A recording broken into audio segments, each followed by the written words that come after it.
strong and why this generation is a rival with Korea. منم تبریک عرض میکنم. بچه‌ها خیلی خوب جنگیدن، خیلی خوب بودن.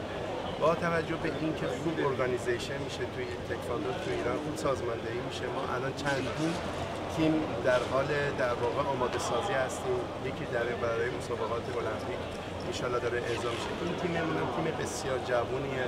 همونطوری که دیدید تو اولین حضورشون تونستن قهرمانی جهانی که دور قبل برای اولین بار کسب کردن تکرار بکنن. این نشون میده که جوانان ایرانی تکواندو رو خوب فهمیدن و دارن خوب رشد میکنن.